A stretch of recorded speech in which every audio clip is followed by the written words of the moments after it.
Emmanuel Shabani Ibrahimu inamshukuru Mungu kwa mtoto wao Magdalena katika upadre. Wanamwombea Mungu na kumweka chini ya ulinzi wa Bikira Maria katika kazi takatifu ya kitume. Maria Mechani Afrika na John Kasiani Mafuta, Romani Petu Matia na Adam Yohani Marina. Ikiwa ndani ya hizo na nyingine zote zilizokuja nazo tuwetu mbele ya Mungu, tutakuwa neema na baraka zote katika maisha yetu kama familia ya Mungu. Na kuungamia Mwenyezi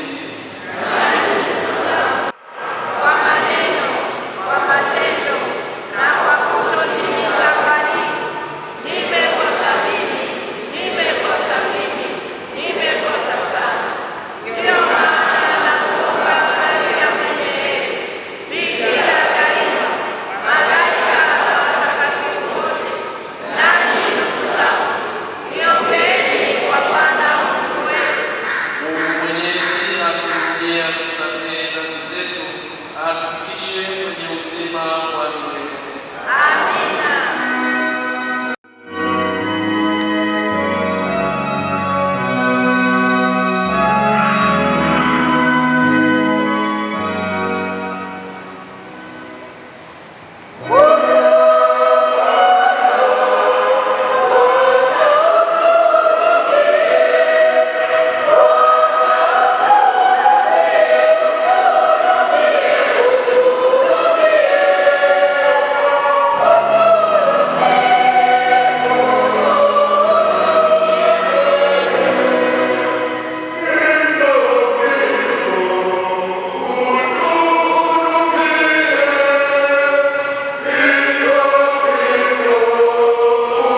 daima kwa furaha kwa njia ya Bwana wetu Kristo mwanao, anaishi na kutawala nawe katika umoja wa Roho Mtakatifu, Mungu milele na milele.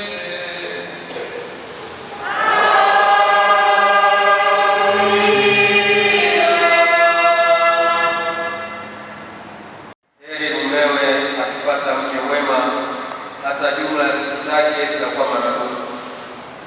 Mwanamke hodari humfurahisha mumewe, naye ataitimiza miaka yake katika imani. Mke mwema ndiye tunu bora, mcha Bwana atatunukiwa moyo kifuani pake. Kwamba mtu ni tajiri au kwamba mtu ni maskini, moyo mwema humwia siku zote, uso wa kuchangamka. Mke mwenye neema humpenda mumewe, na maarifa yake yatamnenepesha. Mwanamke mvumilivu ni tunu ya Bwana, wala hakuna badala ya mtawa. Mwanamke mwenye haya ni neema juu ya neema, tena roho ya utawa haina bei. Kama ilivyo jua linapopambazuka katika mahali pa Bwana palipo juu sana, ndivyo ulivyo uzuri wake wa mke mwema katika madaraka ya nyumbani mwake. Neno la Bwana.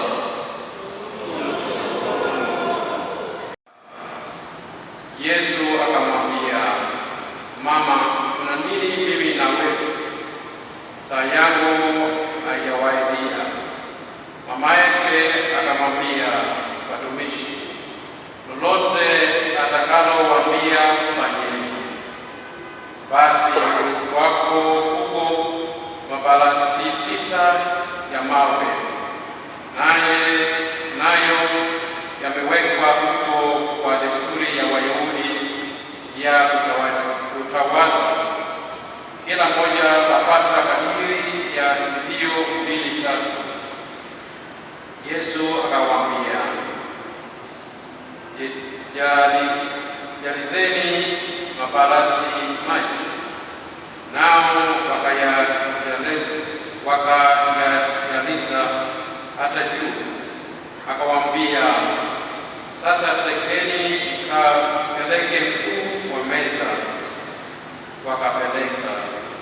Naye mkuu wa meza alipoonja yale maji yaliyopata kuwa divai, yule mkuu wa meza alimwita bwana harusi akamwambia, kila mtu kwanza huandaa divai iliyo njema, hata watu wakisha kunywa sana, ndipo kuleta iliyo dhaifu. Wewe umeiweka divai iliyo njema hata sasa. Mwanzo huu wa ishara Yesu akalifanya huko Kana ya Galilaya, akaudhihirisha utukufu wake, nao wanafunzi wake wakamwamini. Neno la Bwana.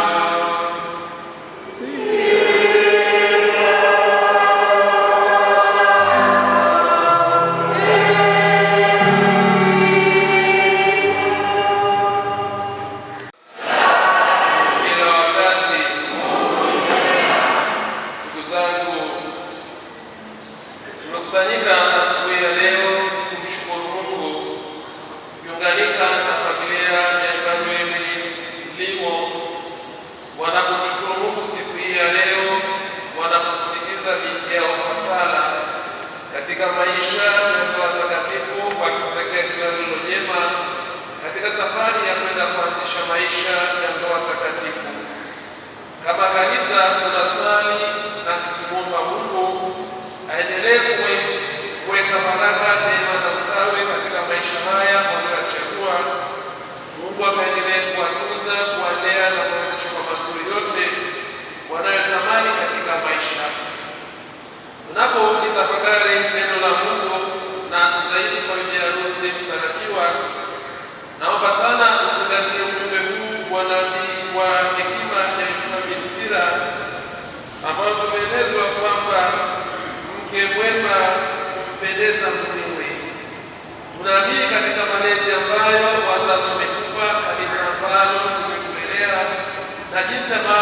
kuwa katika familia bora, ukawe balozi wetu kule unapokwenda. Furaha na amani na upendo vikadirike, wajue wazi kwamba umetoka katika familia iliyo bora. Mke mwema mpendeza mumewe, na maarifa yake yatamnenepesha. Mwanamke mtulivu ni tunu ya Bwana, wala hakuna badala ya mtaalamu. Mwanamke mwenye haya ni neema juu ya neema, tena roho ya utawa haina bei. Yoshua bin Sira anajitahidi sana kueleza kwamba familia inapojaliwa kuwa na watu wema, basi wema huo unaonekana kwa njia pekee kabisa katika maisha yao ya kila siku. Kwa tunachomuomba Mungu siku ya leo na kushukuru Mungu siku ya leo, wema huu wa kimungu ambao umedhihirika katika maisha yetu ya kila siku uzidi kuonekana siku kwa siku katika maisha, na watu wakampende Mungu zaidi na zaidi, kwa sababu wanakuona wema na ukuu wa Mungu katika maisha yao. Lakini Yoshua bin Sira huyo anasema, heri mumewe akipata mke mwema, hata jumla ya siku zake zitakuwa maradufu. Wema huo anaoelezea Yoshua bin Sira, anaelezea kwamba wema unaweza kufanya maisha ya mtu ama siku za mtu zikaongezeka, siwe ni kwa bibi harusi ama kwa bwana harusi. Wema unapojaa katika familia, siku za mwanadamu zinaongezeka, lakini ukatili unapokuwa katika maisha ya mwanadamu, siku za mwanadamu zinakuwa fupi. Hivyo katika siku hii ya leo tunajua kwamba wema unaongeza siku za kuishi, ukatili unapunguza siku za kuishi. Kumbe katika hali hiyo tuna kila sababu ya kufanyia wema katika maisha ya kila mmoja wetu, tukijua kwamba wema unafanya kuishi kwetu hapa duniani kuwe kwa mafanikio, lakini zaidi kuwe na furaha zaidi. Lakini katika somo la pili ambalo tumelisikia, na mimi tumelisikia vizuri kabisa, tumeelezwa kwamba mke amtii mumewe, ili watu wasioliamini lile neno wavutwe kwa mwenendo huo, kwamba utii ni muhimu sana katika maisha ya ndoa. Kumtii mume wako, kumtii mke wako ni jambo zuri sana katika maisha ya ndoa, ili maisha ya ndoa yaweze kuwa vizuri na yenye kupendeza kila mmoja. Na zaidi hayo, ukiishi katika utii, naambiwa kwamba mtavuta walioko nje yenu kuingia katika maisha ya ndoa. Lakini wakiona kwamba nyinyi wenyewe mheshimiani, haumtii mumeo, haumtii mkeo, hata wale walioko nje yenu wataona kwamba maisha haya ni tatizo. Na ameleza vizuri, ni vyema sana kuwapeleka watu kwa Kristo. Kumbe kwa maisha ya ndoa yenyewe kama yalivyo, yana uwezo wa kuwapeleka watu katika maisha hayo ama kuondoa watu katika maisha hayo.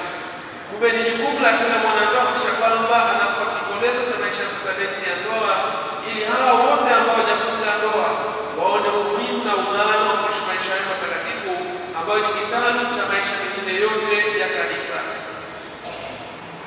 Lakini tumeelezwa wazi kwamba katika kuishi na kuenenda kwetu hapa duniani tunapenda vitu vizuri, tunapenda tule vizuri, tuvae vizuri, tukae nyumba vizuri, tunapenda tuvae mavazi mazuri na kujipambe vizuri. Lakini tumesikia kwamba kujipamba kwenu kusiwe kujipamba kwa nje, yaani kusuka nywele, kusiwe kujipamba nje, yaani kusuka nywele au kujitia dhahabu ama kuvalia mavazi, bali kuwe utu wa moyoni usioonekana katika mapambo yasiyoharibika. Tujipambe na utu wa moyoni, pambo ambalo lisiloharibika. Na anaendelea kutuambia hilo lisiloharibika ni nini? Yaani roho ya upole, utulivu, iliyo ya thamani mbele za Mungu. Kwa hivyo upole na uvumilivu vina thamani kubwa mbele za Mungu. Ujifunze kuvumilia mumeo, uzungumze naye kwa upole, na matarajio yako unayotarajia katika maisha yako yatakuwa vile unavyotarajia na yatakuwa hivyo. Kumbe kubwa la maana tunaloambia siku ya leo ni ile roho ya upole na uvumilivu. Inasema zaidi kuliko kusema kwa makelele, inasema zaidi kuliko kuropoka, inasema zaidi, kwa sababu upole na utulivu ni mojawapo wa sifa ya kimungu, na amesema wazi upole na utulivu ni ya thamani kubwa mbele za Mungu. Maana hivyo ndivyo walivyojipanga wanawake watakatifu wa zamani waliomtumaini Mungu, wakawatii waume zao, kama vile Sara alivyomtii Ibrahimu, akamwita Bwana, na nyinyi watoto wake mfanyapo haya. Kwa hivyo tumepewa kielelezo cha mwanamke aliyekuwa mtii, mpole na mwenye utulivu, ni mke wa Ibrahimu ambaye ni Sara, na tunaambiwa kwamba alimpendeza Mungu kwa sababu alikuwa ni mtu mtulivu na mwenye upole, mwenye kutafakari, lakini pia mwenye kumtegemea Mungu katika maisha yake. Lakini anaendelea kuambia kwamba kadhalika nyinyi waume, kaeni na wake zenu kwa akili na kumpa mke heshima, kama chombo kilicho na nguvu, kama chombo kisicho na nguvu, na kama urithi pamoja na neema ya uzima, kusudi kuomba kwenu kusikilizwe. Mtakapokaa katika upole, mtakapokaa katika utulivu, mtakapokaa katika amani, hata sala zenu zitasikilizwa na Mungu. Mume tarajiwa au bwana harusi mtarajiwa, unaambiwa ukae na mke wako kwa akili, ili sala na ndoto utakazopiga mbele za Mungu zikubalike, kwa sababu utakuwa umeishi naye katika upendo, katika utulivu na katika amani. Kwa siku hii ya leo tunapomshukuru Mungu, tunamshukuru Mungu kwa yale aliyotuwezesha kutoka utotoni mpaka sasa, kutoka familia ilipoanza mpaka sasa, na ndipo wazazi wanapokabidhi binti yao katika maombezi ya Mungu kwamba akafanikiwe katika maisha yake ya ndoa, neema na baraka za Mungu zimlinde, akafanikiwe anapoenda kuanza maisha yake katika familia kama mke, lakini pia kama mama katika maisha ya ndoa. Wazazi wanakuombea, kanisa linakuombea, uende na moyo mmoja kujua kwamba una baraka za wazazi, una baraka za kanisa, na ukawe mwakilishi wetu wema na mzuri katika maisha ya familia na katika maisha ya ndoa, na huko unapoelekea baraka ya Mungu na neema ya Mungu ikapata kutawala.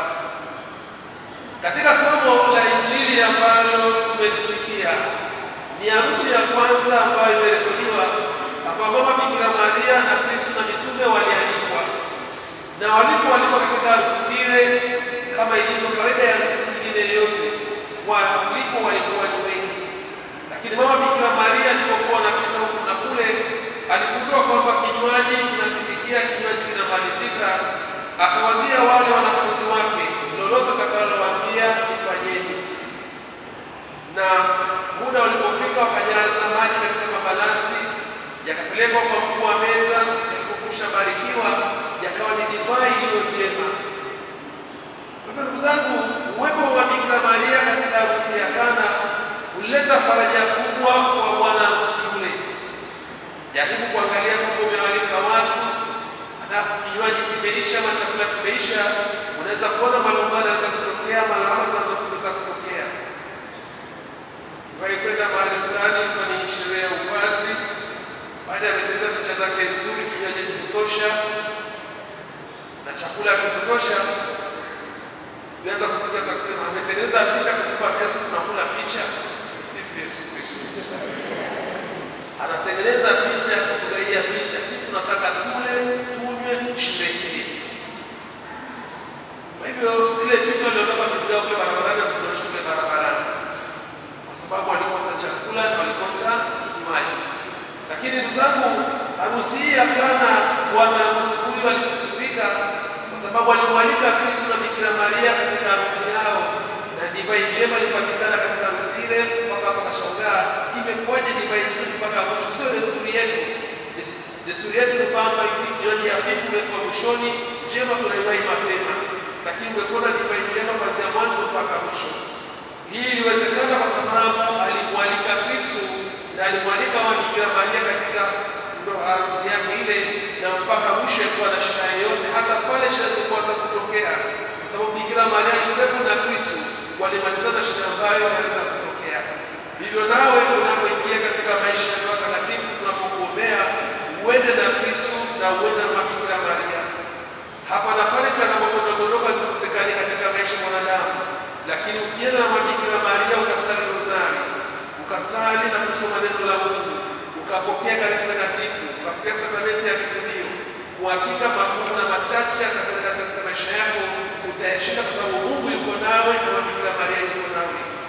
mfano wa harusi ya Kana, bwana harusi alifanikiwa kwa sababu alimwalika Mama Bikira Maria na alimwalika Kristo, na alipomwalika hawa walimsitiri katika taabu yake, walimsitiri katika changamoto yake. Nasi katika maisha yetu ya kila siku tukimwalika Mama Bikira Maria katika maisha yetu, tukamwalika Kristo katika maisha yetu, hakuna litakalotushinda. Tutajawa baraka na neema kama Bikira Maria tumejawa baraka na neema, tutajawa na nguvu ya Kristo ndani yetu, na hakuna ambalo litakalotushinda.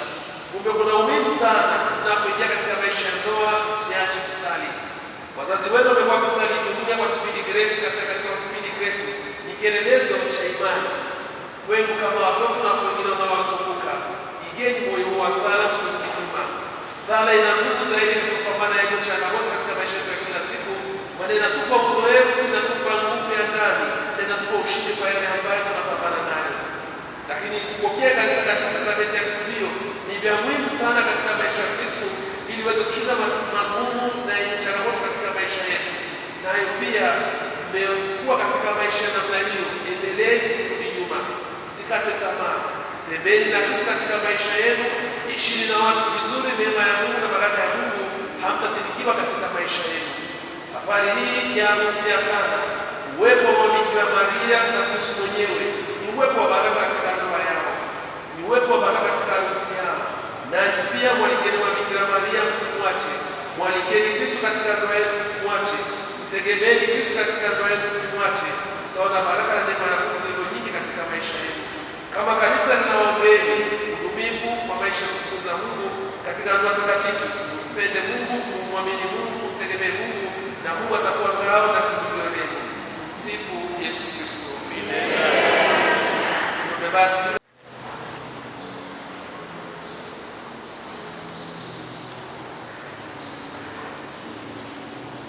mnamwombea nini katika kanisa langu? Wajibu wazazi kuwafundisha watoto wao imani, wapate kushika amri za Mungu na kuwapenda wanadamu zao kama tunavyofundisha. Je, ni wazazi wafahamu wajibu huo? Nani wasimamizi? Je, mko tayari kuwasaidia wazazi wa watoto hawa katika wajibu wao? Tuko tayari. Wanani mniambia Wakristo na kupokea nyinyi kwa furaha kubwa, na nipatie ishara ya msalaba kwa jina lako.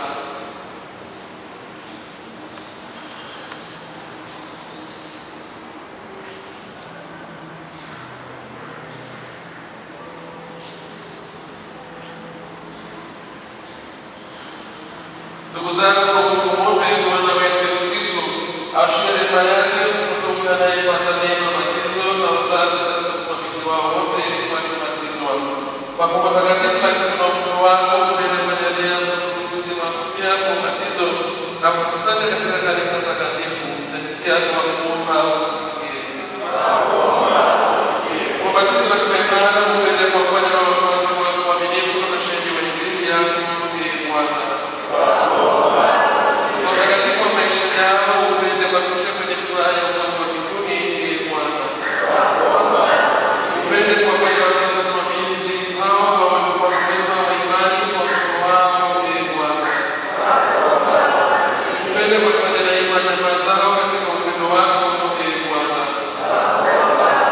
Upende kufanya sote mabatizo, Bwana.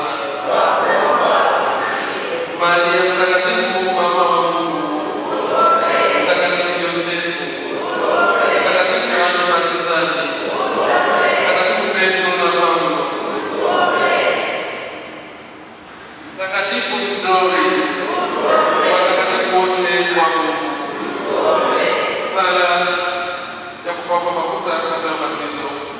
Ee Mungu Mwenyezi wa milele, kwa mwanao mbinguni apate kutukuza ndani yetu shetani aliyekuwa mwovu, apate pia kuondoa dhambi kuingiza katika ufalme wa wanyama na nguvu yake. Tunakuomba kwa unyenyekevu kutukuza neno la ndani ya siri, afanywe hekalu la utukufu wako, naye Roho Mtakatifu apende kukaa ndani yao katika Kristo Bwana wetu. Niwakinge nguvu ya Mwokozi wetu, tunatia alama yake mafuta ya wokovu katika wewe Kristo Bwana wetu, anaishi kutawala milele na milele. Naomba tuketi.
Ndugu zangu, muombe Bwana Mwenyezi amjalie mtoto huyu uzima mpya kwa majina ya Roho Mtakatifu. Baba mwema, umefanya uzima mpya wa watoto wako utirike kama maji kutoka katika kisima cha ubatizo. Tunaitikia utukuzwe Mungu. Umependa kukusanya katika taifa moja waliobatizwa katika mwana wa Yesu Kristo kwa majina ya Roho Mtakatifu. Bwana, tunatuomba sisi kwa upendo wako ambayo unaimarisha mioyo yetu ili imani yako ikaishe. Bwana, tunatuomba watu wote waliobatizwa watangaze kwa furaha Injili ya Kristo kwa mataifa yote. Bwana, basi upende kuyabariki sasa maji haya utakayobatizwa watumishi wako, waitwa waoshwe kwa maji haya wapate uzima mpya katika imani ya kanisa ili wapate uzima milele. Tunaomba hayo kwa njia ya Kristo Bwana wetu. Amina. Kumkataa shetani na kuungama imani. Naomba tusimame. Ndugu zangu, wazazi na wasimamizi, tunatulembeza katika kupata uzima mpya utokao kwa mapendo ya Mungu kwa maji na Roho Mtakatifu kwa sababu ya ubatizo. Basi jitahidi kulea katika imani kusudi uzima ule wa Mungu usichafuke, bali uweze kukuandalia siku kwa siku. Basi wapo kwa imani yetu tayari kupokea wajibu huo, tukikumbuka na ubatizo wenu ninyi wenyewe takaendelana na kuungama imani katika Yesu Kristo. Hiyo ndio imani ya kanisa tunayobatiza mtoto huyu mwamkataa shetani mambo yake yote na fahari zake zote. Wasalimu kwa Mwenyezi Mungu wa mbingu na dunia. Wasalimu Yesu Kristo mwana wa pekee aliyezaliwa na Bikira Maria, akateswa, akafa, akafufuka katika wafu, amekaa kuume kwa Baba. Wasalimu wa Roho Mtakatifu, kanisa takatifu Katoliki, ushirika wa watakatifu, maondoleo ya dhambi, uadili na uzima wa milele. Hiyo ndio imani yetu, hiyo ndio imani ya kanisa. Tunaona fahari kuungama katika Yesu Kristo Bwana wetu. Je, wataka Isidori apate ubatizo katika imani ya kanisa, imani iliyokiri sote sasa hivi pamoja nanyi?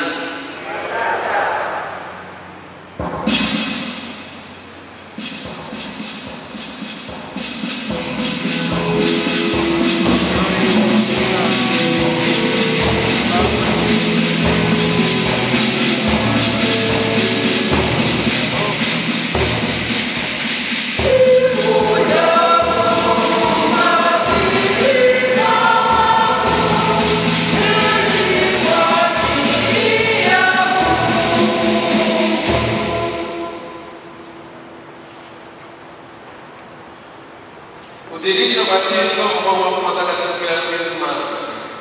Mungu Mwenyezi Baba wa Bwana wetu Yesu Kristo aliwaokoa watoto hawa katika dhambi na akawapa uzima wa Mungu na Roho Mtakatifu, na kwa kusema mambo matakatifu ya Krisma iunganike na taifa la Mungu. Mwendelee kwa viungo vya Kristo kuhani na mji na mfalme hadi mpate uzima wa milele.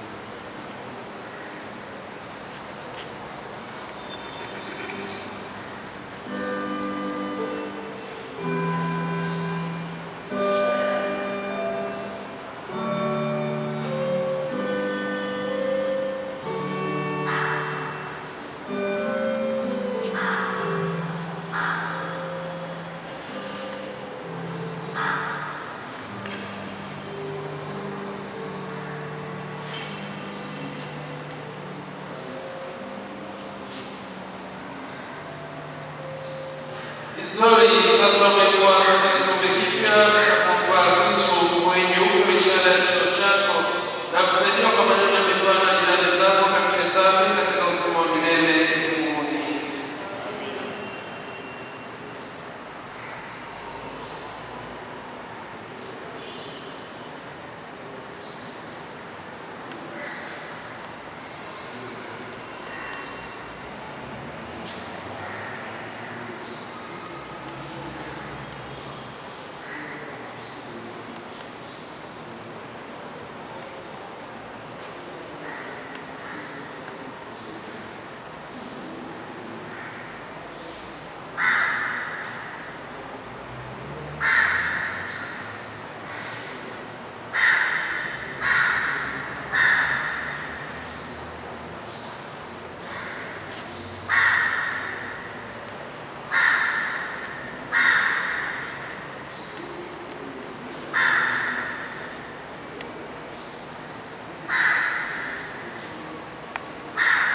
Pokeeni mwanga wa Kristo na wazazi wasimamizi, mmepewa mwanga wa Kristo mpate kulinda. Mumsaidie mtoto huyu atembee daima kama mtoto wa nuru, akidumu katika imani, na hivyo siku ya mwisho huko mbinguni yeye pamoja na watakatifu wote waweze kumlaki Bwana.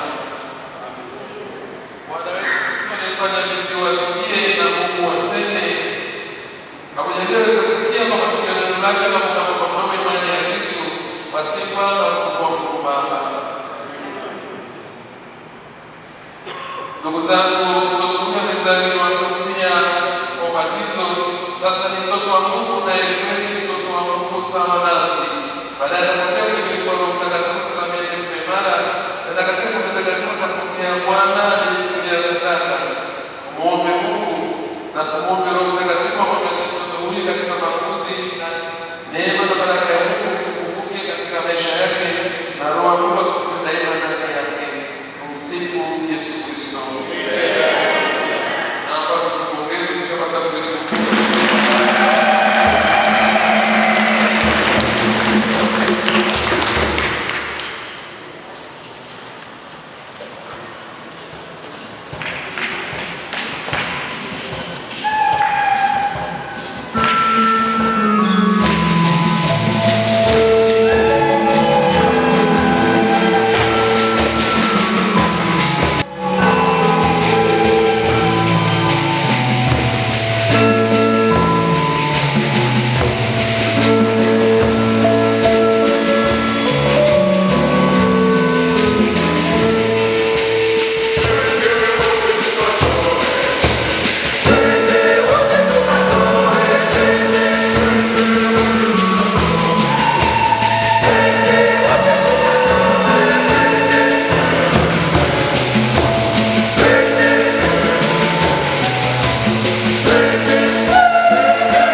Twaeni mnywe nyote.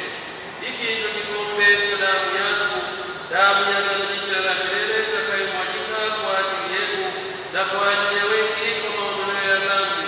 Fanyeni hivi kwa ukumbusho wangu.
Yeye atufanye sisi tuwe kwako sadaka timilifu ya milele, ili tuweze kupata urithi pamoja na wateule wako, kwanza kabisa pamoja na Bikira Maria mwenye heri mama wa Mungu, na Mtakatifu Yosefu mume wake huyo bikira, na mitume wako wenye heri na mashahidi wako watukufu, na watakatifu wote ambao wanategemea kupata daima msaada mwombezi yao mbele zako. Tunakuomba Bwana, huyo ndiye kafara na mpatanishi wetu, aleta amani na wokovu duniani kote.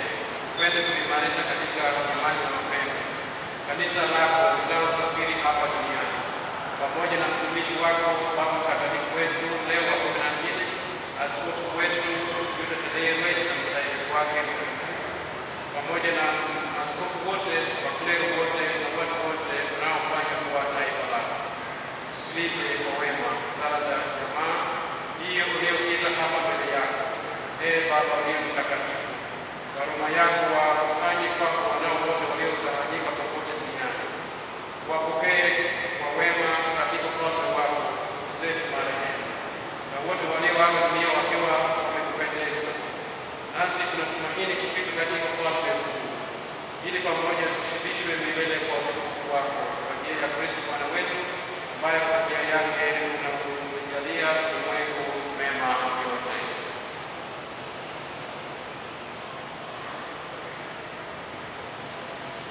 Kwa njia yake na pamoja naye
ya kanisa lako. Upende kujalia amani na umoja katika mapenzi yako, unayeishi na kutawala daima na milele. Amina. Amani ya Bwana iwe daima nanyi.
Mungu Mwenyezi, unawajalia daima huruma yako wale unaowapenda na unakuwa karibu nao wale wanaokutafuta.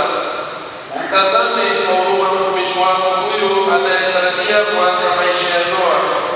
Umuongoze kwa njia yako katika mapenzi yako, ili mchana umpige na salama ya kivuli chako na usiku angaziwe na nuru ya neema yako. Wanapoenenda katika maisha hayo huko wanapokwenda, wasikize wewe, waweze kufika wakiwa na furaha na amani katika moyo wao. Uwatunze na kuwezesha na kuwakirimia mengi katika maisha yao, wakupende wewe nyakati zote, wakushukuru wewe nyakati zote. Uwabariki wakiwa baraka zako, na baraka yake Mungu Mwenyezi ya Baba, Mwana na Roho Mtakatifu ishuke na kukaa nawe daima.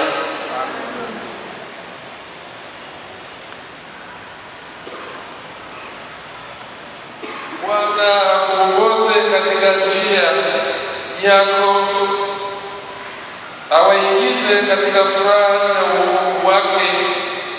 Bwana awe pamoja nanyi na apende kuwa msindikizi wenu katika safari hii ya maisha ya ndoa. Kwa msaada huu, safari mnayoianza ijawe baraka na neema ya Mungu katika maisha yenu siku zote, kwa njia ya Kristo Bwana wetu. Amen.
Mambo safi.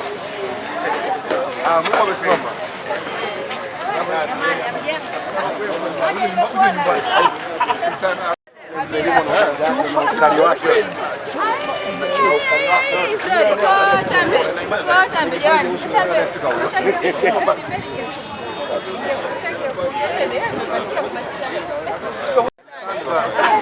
Napiga juu kwa juu ili tusile. Hii lazima irudiwe hii. Hii lazima irudiwe hii. Napiga juu kwa juu. Yaani huyo jamaa anataka kupandia.